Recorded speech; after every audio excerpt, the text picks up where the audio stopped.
Lurang adalah sejenis utiliti yang mempunyai ruang tertutup yang dibina bertujuan untuk melakukan proses penyelenggaraan di dalamnya. Lurang atau lebih dikenali sebagai manhole akan membenarkan gas yang terkumpul terbebas keluar apabila penutup lubangnya dibuka. Okey, ini adalah salah satu contoh lurang berpenutup bulat.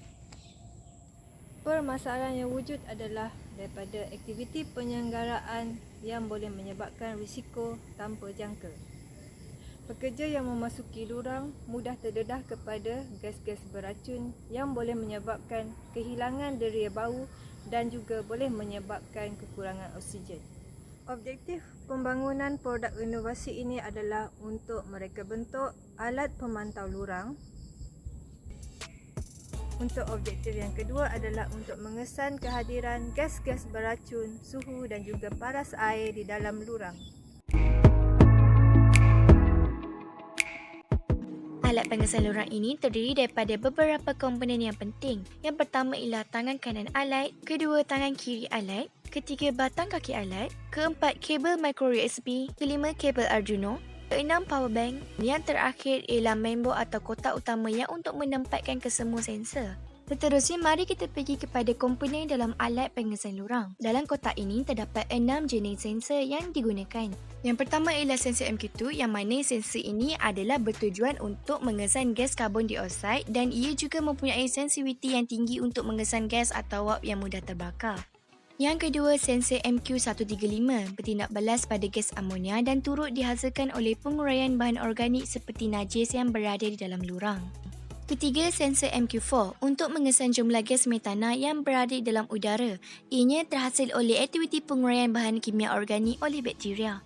Keempat, MQ7 iaitu untuk mengesan gas karbon monoksida. Kelima, sensor suhu untuk mengukur suhu dalam lurang dengan menggunakan unit Celsius. Yang keenam ialah sensor ultrasonik yang mana sensor ini adalah untuk mengukur jarak paras permukaan air dengan menggunakan unit sentimeter. Sensor ini diletakkan pada bahagian bawah mainboard dan ia boleh pergi sejauh 200 cm.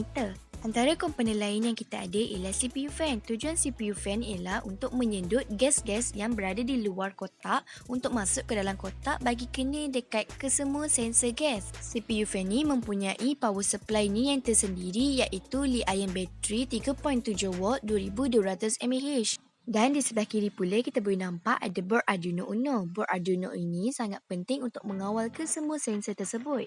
Bagi memudahkan proses penyelenggaraan alat, kami telah memisahkan kaki alat dengan mainboard. Ianya boleh dibuka dan dipasang dengan menggunakan konektor. Cara pemasangannya ialah dengan menyambungkan konektor yang mempunyai wayar yang sama.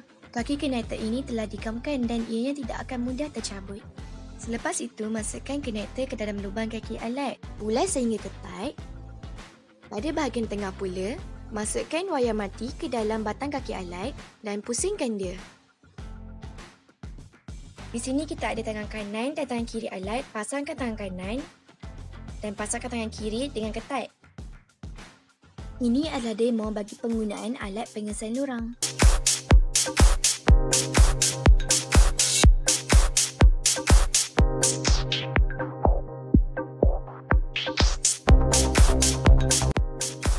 Uji lari ini telah dilakukan pada 3 lurang yang berbeza. Dari data lurang ketiga ini, ia menunjukkan bahawa kelembapan dalam lurang adalah 89% dengan suhu 35 Celsius. Kesimpulannya, sepanjang proses pelaksanaan produk ini, ia didapati bahawa semua objektif projek ini telah tercapai, antaranya untuk mengesan kehadiran gas beracun, jarak paras air dan suhu di kawasan kajian iaitu di dalam lurang. Proses penyiapan produk alat pengesan lurang ini mengambil masa selama setahun. Pengkemaskinian alat telah dibuat daripada warna biru menjadi warna merah. Di sebelah kiri terdapat lampu kecil untuk mengatakan bahawa Arduino dalam keadaan yang baik. Bagi penggunaan kabel Arduino yang berwarna biru, ianya untuk menghantar tenaga daripada power bank ke board Arduino, sensor temperature, sensor humidity dan sensor ultrasonik. Manakala bagi kabel USB yang berwarna putih, ianya untuk menghantar tenaga daripada power bank ke 4 sensor gas. Di atas ini pula terdapat 2 switch on off, yang mana yang berwarna kuning adalah untuk gas sensor dan yang warna hijau adalah untuk kipas. Switch on dan switch off.